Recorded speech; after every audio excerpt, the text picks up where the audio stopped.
Hi everybody and welcome to this week's newsletter. I'm Graham Bell and I tested positive for COVID on Friday. Why am I still testing? Well, when I don't feel well, I don't want to come to work and give somebody elderly COVID and kill them. Pretty straightforward. So I tested positive because I had a sore head. It was like a mohawk of pain all down my middle of my head and down my back. So I had that for one day. The next day was okay and I tested again on Sunday and I was negative.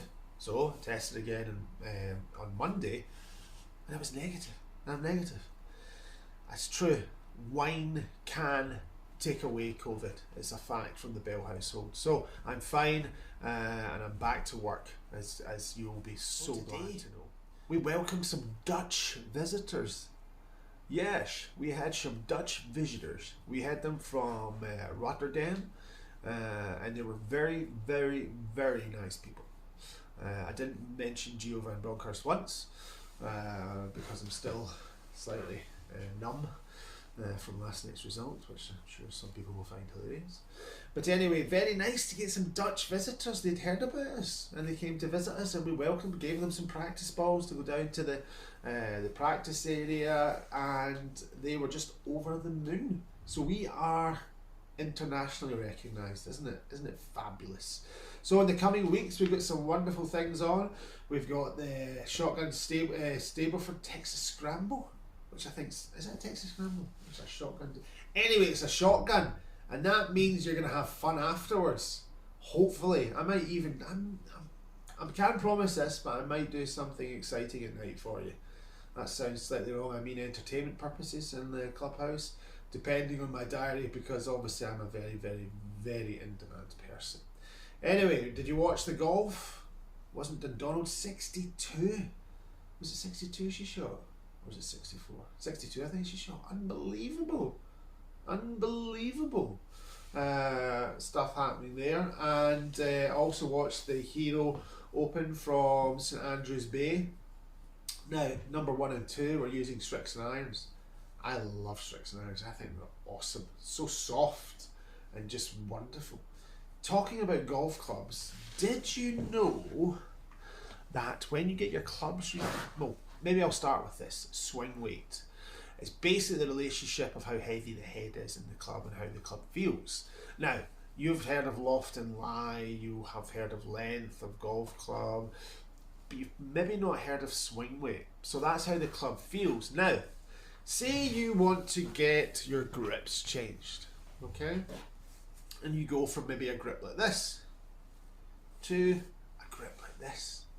This one's heavier and it will change the swing weight of the club, so it might not feel the same. Now, it's a fact that some people benefit from heavier swing weights than lighter swing weights. Now, here's another interesting thing. I've got my weighing scale with me, as I always do. Now, bit of grip tape. Put on the weighing scale. And we're looking at 1 gram to 2 grams of extra weight. Now, that will again change the swing weight. So if you're going with more tape on the club, or the person fitting the grips isn't taking off the original tape, then your clubs are going to feel different. What I would suggest is you come in and you try your clubs at different swing weights. Now we can do that for you. Now also, if you change the lie angle of a golf club, you will change the swing weight as well. So it's quite an interesting thing that not a lot of people cover because they don't understand it. But again, it's something, if you want to get better at golf, you've got to explore. Exploring is how you get better. Now, why not explore different grip weights, different grips, different swing weights to see if there's one that just feels amazing, and then it produces better results. So swing weights, that's what we've been talking about. Different grips. All the grips are different weights. All the grips are different weights, guys. So just as important in the weight of shaft, the weight of a grip. You've seen it here first. I don't know why I didn't see it there, but anyway, if you want to come in and have a little gander at what we do, Please feel. Now, last week I talked about the strike location because it is the most important thing. Next week I'll be going to show Wilson Golf how I would fit a driver to all their fitting representatives and their. I think the big owner from America's over, so it's an honour for me to be asked to do this. They want to see what I do and how I can help their fitters get the best out of a golf club. So I can do my job, which is lovely news. Now let's look at the new Wilson launch pad. Again, there's a slight offset. I don't know if you can see it there here. So what that does is that helps people that slice the ball. Having the club face just slightly toed in as well will help reduce that curve. Now, we all know that strike is the most important thing. So length of the golf club is hugely important as well. But this driver is a real slice reducer, and it's been great in testing and for people that have been struggling with a slice. Doesn't cost the earth. I say the earth, it's $299, whereas a lot of drivers are $499 and all sorts. And it really does work. Decent shaft as well. It's got the Project X even fold, 55 grams and different flexes. So it's also important when you're getting fitted to a driver to look at the person's release pattern. Are they a late releaser of the club head or an early releaser? And that has a big impact of what we would recommend for you. So does the swing weight, you'll now know. But as a driver, for somebody that slices it, this thing is, oh yeah, it's worth the money. It punches way above its weight. Some people say that I punch above my weight. I don't know what they mean. But no, it's a really good driver to test. And again, we'll compare it to yours. If it works, we'll recommend it. If it doesn't, you go away and saving yourself some money. But we know how to fit these better than anyone else. And again, it's nice for us to be asked to help Wilson fitters all over the country. Yes, I'm not going to say anything about multi-award winning. I'm not doing that. I'm not doing that. But no, we love what we do and we can make a difference to your game. So, get involved. Now in the coming weeks we're going to be testing golf balls. We're going to be looking at spin rates between a premium ball and say a lower down bracket ball, cheaper ball, and seeing what sort of differences they make. We're going to be looking at what ball will give a certain player the most distance, which I think is very important for people out there. And we'll be looking at what one was going to produce more spin from greenside shots, bunkers as well. I know a few of you have been having trouble in the bunkers out there. Yes, there's some elements that we need to change out there a wee bit, but technique's always something that I would look to improve. A lot of people hit far too behind the ball with a bunker shot, so I'm going to show you a little thing now. I'm back.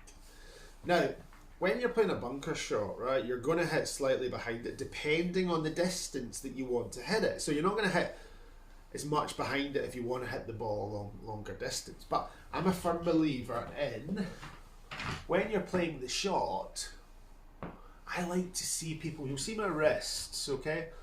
I like to see people loading the wrists and unloading the wrists, okay? So you're loading, unloading. You're not dragging the handle back and your pressure's moving away.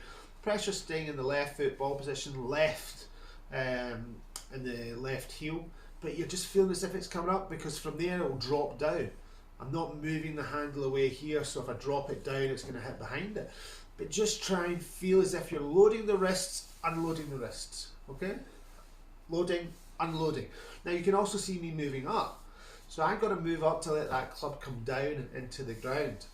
But try and feel as if that you are loading and unloading your wrists in the bunker. You need speed to get out of the bunker, okay? But you get lots of loft and you can add more loft. I wouldn't necessarily suggest aiming miles left and cutting across the ball. Plenty of loft to get it out. I would always be trying to get the club moving kind of straighter through, because you don't want to have to predict what the ball is going to do with that much curvature on it, with that much path to the left, because the ball will tilt more. So you'll have to allocate for that ball to kick to the right for a right-handed golfer. So try and have the path pretty straight, but you really need to load and unload those wrists to get that ball out and present lots of loft. Okay. Anybody that wants a little tip, pop into the shop and I'll show you. The weather's not very good today, so that's why I've not been able to do it outside. But I hope that little tip has helped you. But the most interesting thing about people that say they're struggling with bunker shots is, I go, when was the last time you practiced them? Oh no, never. Well, obviously you're not going to be very good if you've not practiced, okay? Tour players practice bunker shots all the time. I know that the technique I employ is easier than probably what most people do, but there has to be some sort of practical application. If you do not practice at golf, you will not get better. It's a fact. So use that tip in the bunkers, and if you are having problems getting out of bunkers, practice. I know the practice bunker we've got is kind of shallow, but go right up the face of it.